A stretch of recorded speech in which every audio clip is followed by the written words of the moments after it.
Hello, CAFS crew. Hope you guys are well and had a great day today. Thanks so much for joining me again tonight for our second night of CAFS Peel, talking everything IRP. I'm just going to welcome our lovely CAFS crew over on Instagram as well.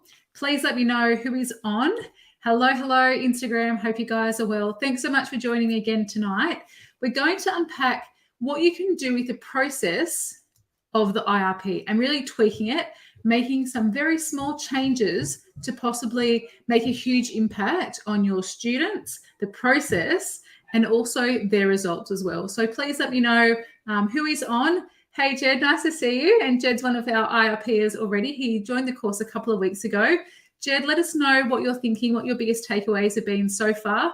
Pop it in the chat and pop it in the comments and let me know, because I'd really love to hear already what you've seen so far. So tonight we're going to talk about the actual process itself. So the process of conducting this IRP. So a bit of a backstory. Hey, Georgia, nice to see you as well.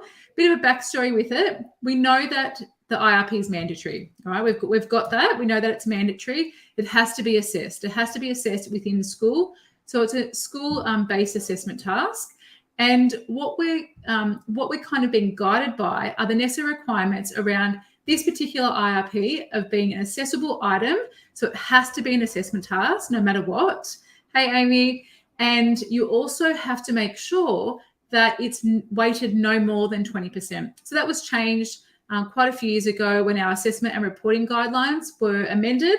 So our IRP, if it's currently any more than 20%, we just need to tweak it. We just need to pull it back to make sure it's not worth anything more than that 20%. So would love to hear from you guys over on Instagram and Facebook what you're currently making your IRP worth. So how many marks are you possibly assigning to it, and what's your percentage worth in this?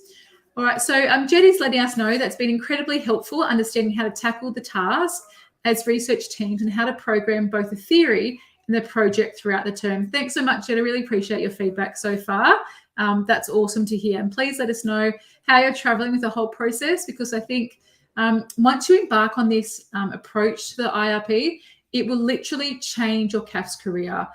So I've had lots of teachers join our course. Many of you guys have probably seen that over 250 CAFS teachers across New South Wales have taken strategic approaches to the IRP and have tweaked the way they do things. So the feedback has been great, like Jed said, but the feedback from teachers who are super experienced all the way through to teachers who have been doing it for a little while, maybe dabbled in the teacher facilitated approach, and all the way through to newbie CAFS teachers.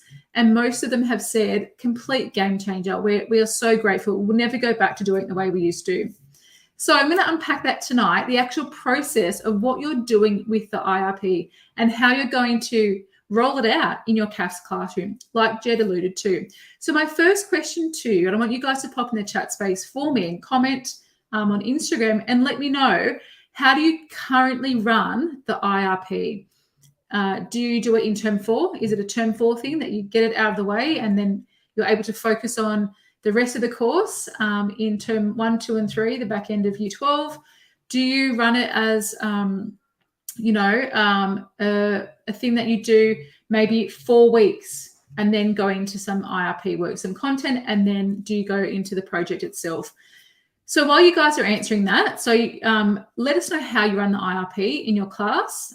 Is it separately? Is it 2 complete entities, or do you run it together with your content? So I'll kind of give you a bit of a backstory for the way I used to do it. So when I first started teaching CAFS, so back in 2004, if you haven't followed my story before, and if I haven't really presented in front of you before, huge welcome to you guys. I feel very blessed to be able to support you guys on your CAFS journey. So when I first started teaching CAFS, I think my first class was like 16 girls, because I was at an all-girls school. Hey, Beth. And I don't know, things looked a bit different back then. We had, 16 IRPs. The girls were quite stressed. They had no idea where to start. We would have countless library lessons. Beth, I'm pretty sure you remember probably how you feel back in those days. Countless library lessons. And there was a complete disjoint between what we did with the IRP and what we did with content. So often at first, we had like 4 weeks of learning, 4 weeks of content, so stuff about research methodologies, validity, reliability, the process, ethical behaviour, all those sorts of things. And then we'd go maybe, one random library lesson here and there, maybe at Friday, shake it up a bit. And then we would kind of dive into the actual product itself. And Beth's just written on Instagram, exactly right, hard to manage everyone's IRPs. And that's what it was back in those days, literally 16, 25. Some of our public schools have up to 32 students in year 12. And you can only imagine that threshold and that stress that builds up for not only us as the teacher, trying to get through to, every single student, making sure they're on the same page, but then for the kids to have this separate project that they're trying to work out on their own. So back in those days, and probably for the best part, I reckon for about 10 years, I ran it like that every year. So every term 4, I would have this big mountain of IRPs built up. And over the years, I went from having 1 CAFS class, 16 kids, to 2 CAFS classes at our school, to 3, and then 4 by the time I left Nagle College at Blacktown. We had 4 CAFS classes in a very, very small all-girls Catholic school. We pretty much had 90% of our cohort do CAFS. And I know, Beth, you guys are in a very similar position. I think you guys have about 4 or 5 CAFS classes as well. So it was very hard to manage. And as the marker of those, because I was the most experienced, it was really hard. I would literally have piles sitting in my study for so long. I would literally have it, I reckon, for the best part of the summer holidays, just sitting there, staring at me, waiting for me to get started, waiting for me to actually dive into it. And it was really stressful, not only on me, but also on the kids to try to get it done. And back in those days, we actually extended the time. We made it due all the way through the summer holidays, all the way through Christmas and New Year, and we had it due when the kids came back. So again, that term 1 was quite stressful. We then brought it back and had it due term 4. Again, it was complete madness. So Jed is telling us, and this is all as a result of what he's learned, obviously, within strategic approaches for the IRPs, that he's aiming to have it due term 4, week 8. I love that you've got that clear goal. Your assessment guidelines, that sort of thing should already be kind of starting to get ready, finalised. Trying to run the content and project together, explore the content, and then apply it straight to their project. And Jed, you're a star student, because that's exactly what I suggest inside strategic approaches for the IRP. I show you the way. I show the way I change it from having this big mountain of IRPs sitting, staring at me in my study for the best part of summer, to really making it so much more strategic. And not just the process, not just the product, but making strategic connections across the whole unit of work. And I think really that's what there's often a disjoint, isn't there? Let me know if you feel that way. Is there a disjoint between the process and the actual content that they learn? Hey, Monique, nice to see you too. So look, the way it kind of used to look was lots of kids would have their own topic. Their own topic, flying along, doing what they were doing, trying and attempting to get through this process, and also learning the content at the same time. So let me know at the moment, currently, as you stand right now, going into term 4, what's your approach? Are you going to run, are you going to run a student-centered IRP or a teacher-facilitated? So just pop in maybe S for student-centered, and T for teacher facilitated, and let us know what your current approach is or what you're thinking about. So pop in the chat and let us know, are you going to run it as a student-centered IRP where the kids have their own topic and they're going through the process on their own, the whole process from start to finish, from literature review, working out what sort of research methodologies they're going to do, all the way through to submission, analysis, discussion, conclusion? Or are you currently running it, or even considering running it as a teacher facilitated? So Beth is saying teacher facilitated IRP, which I love. And we've got someone on Facebook telling us I'm not sure who it is, so let us know who you are. It doesn't come up all the time. So you've said teacher, but not 100%. I'd love to hear from you, whoever you are. Why not 100%? Let us know.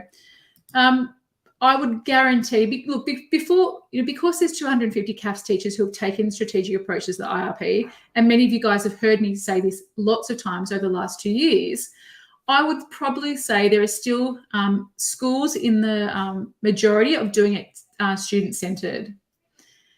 Hey, Cass. So student-centred IRPs. So what we're trying to shift towards is having a balance between what the kids are doing, what you're doing, how you're going to actually manage everything. So Monique's saying teacher facilitated. All right, and excellent, very good. I'm glad that you've got a colleague on board to help you along. All right, so at the moment, if you're doing a student-centred IRP, you may have between 10 to 25 or more different students doing their IRP, different topics. Often those topics aren't actually CAFS related. Hands up, give me an emoji and let me know, was this you? Did you have students in your class, or do you still have students in your class still doing random topics? Very random topics. I'm talking things like drink driving. I'm talking things about sexual health. I'm talking things about well-being, general well-being. I'm talking things to do with mental health. I'm also saying things like teenage pregnancy, divorce, what else? Religion kind of topics. All of them have some sort of connection to CAFS, but aren't really from the Community and Family Studies course. They're not really from the syllabus. We can kind of make it fit, but it doesn't necessarily have that really clear connection. So let us know in the chat if your kids are still doing disjointed topics or unrelated. So just write disjointed in the comments and let us know if that is you, because that's like so many CAFS teachers still hundreds and hundreds of CAFS teachers all across New South Wales still having these, I call them fluffy topics. They're kind of skirting around CAFS, but Community and Family Studies, but they're not really related back to it. They're kind of, yeah, you could kind of link it if you justified it, but they're not really strong topics. So we also have another Facebook CAFS crew member. So you haven't led it before and want to try a step-by-step approach. Awesome. Let us know who that is as well. Because of me going live, just the program I use, it doesn't always say who it is. So let us know who you are so I can shout out to you as well. Okay, so disjointed topics. Look, personally, I really think that it's not related to the course. It has to relate to some aspect of the course. But what we can really do is be more strategic. We can actually be really purposeful and intentional and make really strong links to the actual CAFS course. So stronger links. Oh, still Cass. Hey, Cass. Still, a stronger link to the course, because we literally have 8 to 10-ish weeks to do the IRP in, depending on your timelines. But I'd really encourage you guys to have a think about what you're linking to. Have a think about what it's going to look like this year.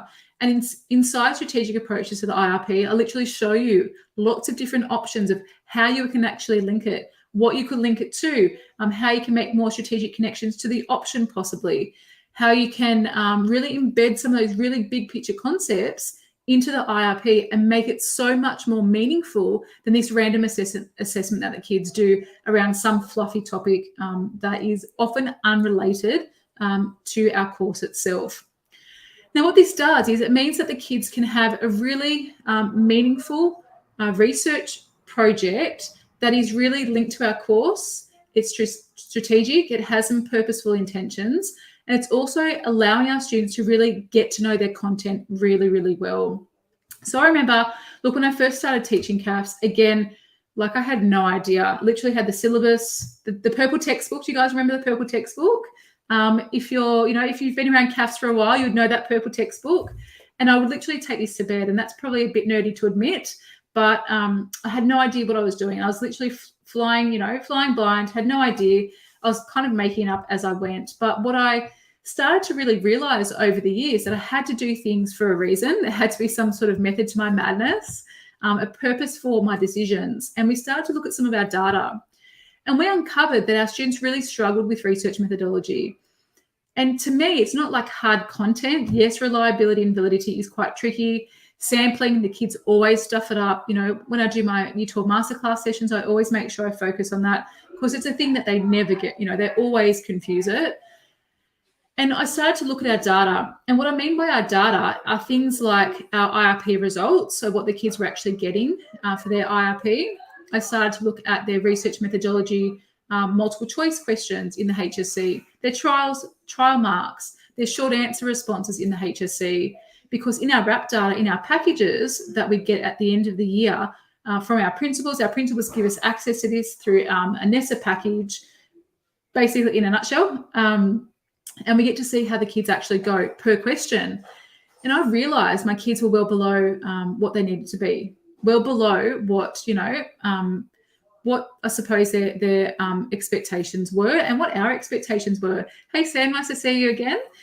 So we started to look at that and we started to play a very close eye on our research methodology results. So about 25 marks is attributed to research methodology in the HSC. And we saw that our kids weren't doing particularly well. And I can guarantee you, I don't have this on paper to say the exact results, but I can guarantee that this is probably the area of weakness across the state. And look, I've been around in CAFS for a really long time, 18 years of teaching it, 16 years in the classroom. And then since, starting the Learning Network, I've met thousands of CAFS teachers and students.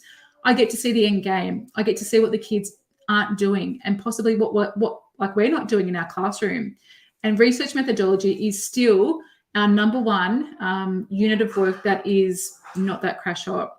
So let me know in the chat and let us know how your kids go in research methodology. If you have no idea, that might be something that you would like to look at for next time to go, okay, well, yeah, they are quite below the state average, or they're not on par with what they should be compared to their other options. Hey, Sophie, nice to see you. So I started to use the data. Obviously, we talk about data all the time, data to inform our practice. And we started to do a few little tweaks. We decided to bring our assessments forward and have our IRP, like Jed said at the beginning, having that as an assessment task in week 8 rather than holding off to next January, having it actually due right there and then. We also started to have a teacher facilitated IRP approach rather than 25 student centered IRPs. And look, like I said, we had over 100 kids take our course by the end. So there were a lot of IRPs that we had to mark. So we made it more strategic. And we also linked our option to our IRP. Now, I'm not going to cover that tonight. We're going to cover that next week. And if you join us on Thursday night, we're going to unpack the 4 ways that you can be really more strategic with the IRP. So if you haven't registered for our webinar yet, please head over to the learnnet.com/IRP success. So that's the learnnet.com/IRP success. And you'll get access to a whole hour with me as we unpack what you can do straight away, like next term, to make this IRP more strategic, more purposeful. So have a really good look at your calendar and make sure you join us this Thursday and we can unpack that together. So the other thing I wanted to share with you guys is once we made a few of those tweaks, our results completely changed. And it wasn't anything that was major. I suppose in the CAFS world, it was probably major to us, but it wasn't anything that was groundbreaking in terms of shifting everything. It was just making some tiny little tweaks with what we were doing to make a really big impact. And our results for not only research methodology, but our option completely changed. So I remember my last year at Nagle College, so All Girls Catholic School in Blacktown, worked there for 14 years, absolutely loved it. I wouldn't have probably changed schools unless I didn't move up to the coast. So we had lots of kids take our course. And I remember in our last year, I job shared that year, and we had, I think, about 16 kids in the class. We had 8 of them, 8 or 9, I think, over half the class get above 21, I think, out of 25 for the option. Now, you and I know that the option is probably either the hardest or the second hardest part of the exam. Our kids bomb out on that 15 marker. So once we started to make that connection with our IRP, our kids really flew and really had a lot of success with that. Again, I won't go into all those details about how that looks. We're going to cover that on Thursday night together in our Hour of Power together in our webinar. And we're also going to cover that next week in one of our lives. So look, please let me know if you have any questions in the chat. Pop in any questions you do have both on Facebook and on Instagram, because I'd love to be able to help you guys uncover this. And if you're thinking about moving your IRP to a teacher-facilitated IRP, pop in the chat for me, IRP success. Like, you want to have success with this. If you want to be one of those teachers who are seeing a lot more success, like Beth has experienced, Beth Oliver and her colleagues, they've completely shifted the way they do the IRP. I could literally rattle off, a whole heap of other CAFS teachers who have done the same. And you've heard from Jed already. He's already started to do this straight away. So pop in the comments and let me know if you would like to see some IRP success, because it's not just about the IRP and about the result. It's making your life so much easier, but it's also taking that pressure off the kids. Look, they do dread it. I'm going to be honest. They do dread it. And there's this kind of elusive perception that it's like a PIP. And we're going to uncover that as well over the next 2 weeks. So Beth's saying, yep, so much better. And look, these guys have lots of experience as CAFS teachers. They've seen many, many CAFS students come and come and go. But I think once you start to see the shift, you'll never go back. Hey, Beth, would you ever go back? Let me know what you think, because I know I would never. If I ever stepped into a CAFS classroom again, which why would I? Absolutely love what I get to do now, supporting all of you guys. So many CAFS teachers across New South Wales and your students. You literally will not change it ever again. And Beth said, never change it. I've spoken to lots of CAFS teachers who have been around for a while, and that they've said they'll never, ever change the way they do this. So we've had a CAFS crew member say, yep, IRP success, ready and raring to go. And Cass, that might be you as well. So again, please pop in the chat and let us know if you have any questions. Otherwise, over the next couple of weeks, you'll see me go live here on Instagram and Facebook around the IRP. I know it does cause a bit of anxiety for people. People start to feel a little bit overwhelmed once we start to, after the trials, we start to think about it. But it doesn't have to be that way. I promise you, once you take this more strategic approach to the IRP, it will make your life so much better, as well as your CAFS journey and the journey of your kids. So if you'd like any more details about strategic approaches to the IRP, doors are wide open now. And like I said, we've had over 250 CAFS teachers take this course. And look, I can guarantee you it's the best thing that you'll ever do for your CAFS journey and your kids and the IRP and the way you run it at school. If you'd like to learn more details about the course, you can head over to thelearnet.com/IRP. And if you'd like to learn more about how to do this process, you can also join us on Thursday night, where we unpack it together for an hour with me in my Zoom room, and I go through some of these key steps. So thelearnet.com/IRP success is your rego for the webinar. But if you're like, Kell, you don't need to keep talking to me about it. I know that this is something I need to do. You can grab the paperwork that you need to do to get approval, and you can join literally straight away like Jed has. And Beth has just popped in here a little comment. We have 2 new CAFS teachers in our faculty, and they have not done a teacher facilitator IRP. Be good to show them how good it is. And I completely agree with you, Beth. Game changer, complete game changer. All right, guys, I'm going to leave you be, and you guys can get on with the rest of your night. Again, like I said, if you have any questions about any of this, anything that we've covered, please don't hesitate to reach out, send a DM or send me an email. And I cannot wait to support you guys in this amazing course. Thanks so much, team. I hope you have a great night. Take care.